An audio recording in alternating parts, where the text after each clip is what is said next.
എന്ത് ഭ്രാന്താണ് ഇത്? കഥകളി കഥകളി. അത് ശരി, പാട്ട് പഠിക്കൽ നിർത്തി ഇപ്പൊ കഥകളിയായോ? ആ പെണ്ണവിടുന്ന് ചിരിക്കണുണ്ടല്ലോ. ഏത് പെണ്ണ്? ആ സുനന്ദ. അവളോ? ഞാൻ കണ്ടിട്ടില്ല. നന്നായി. ആ പെണ്ണിനെ കണി കണ്ട അതൊരു ദിവസം പോക്ക. അസത്ത്. എനിക്കതിനെ കാണുന്നത് തന്നെ കലിയ. ഓ, ഇന്നത്തെ കണി അസലായി. വേഗം കുടിച്ചിട്ട് കുളിക്ക്. ഇന്ന് നീ ക്ലാസ്സിൽ പോണില്ലേ? പിന്നെ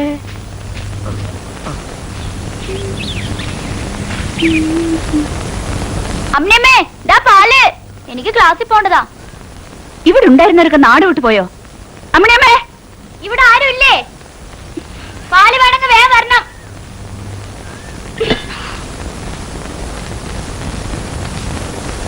വടക്കോട്ടേക്ക് കൊണ്ടുവന്ന നിന്റെ കാലൊടിഞ്ഞു പോടി. നിനക്കൊക്കെ ഇപ്പോഴേ നേരം വെളുത്തുള്ളൂ. നേരം വെളുത്താ മാത്രം പോരല്ലോ, പശുവിനെ കറന്നാലേ പാല് കിട്ടൂ. ഓഹോ, അങ്ങനെയാണോ? ആ, അങ്ങനെയാണ്.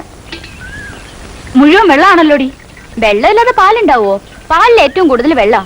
പാൽപ്പൊടി തരണ പശു ഞങ്ങളുടെ വീട്ടിലില്ല. നാക്കിന് 4 മുഴ നീളം. 4 മുഴ ഉണ്ടായിട്ട് തന്നെ ജീവിക്കാൻ പറ്റുന്നില്ല. 10-12 മുഴ നീളമുള്ളവരോട് ധാരാളം ഉണ്ട്. ആകെ നാഴിപ്പാലാ വാങ്ങണേ. അതിന് ഇടങ്ങഴി പോലെന്റെ വർത്താനം പറയണം. ഇങ്ങനെ കൊറേ ആൾക്കാര്. ഞാൻ എന്റെ പാട് നോക്കി പോവാ. എങ്ങട്? എനിക്ക് പോവാനായിട്ടില്ല എന്ന് വിചാരിച്ചത്. പുലിവീരന്മാരുണ്ട്, ആമക്കളുണ്ട് എനിക്ക്. ഓ, പുലിവീരന്മാര്. എന്നിട്ട് ഇത്ര നാൾ എവിടെയായിരുന്നു ഈ പുലികള്? 1 മുഴം തുണിയെ 10 പൈസ തന്നിട്ടുണ്ടോ നിങ്ങക്ക്? മാസാമാസം ശമ്പളം വാങ്ങിക്കാൻ വരുന്നല്ലാതെ അമ്മ ചത്തോ ജീവിച്ചോ ഒന്ന് തിരിഞ്ഞു നോക്കാത്ത പുലിവീരന്മാര്. ചെന്ന് പുലിവീരന്മാര് മക്കളുടെ കൂടെ സുഖമായിട്ട് കഴി. ശാരദാമ്മ മൂശാറ്റയാണ്, ചീത്തയാണ്. എനിക്കൊരാളുടെ സഹായം വേണ്ട. ആരും ഇല്ലെങ്കിലും ഞാൻ ജീവിക്കും. അല്ലാതെ പറ്റില്ലല്ലോ. പൊയ്ക്കോ.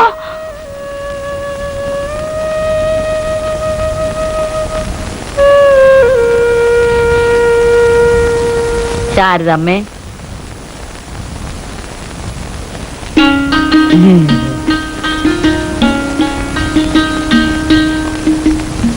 എന്താ പോണില്ലേ? എങ്ങടാണെന്ന് എനിക്കറിയോ?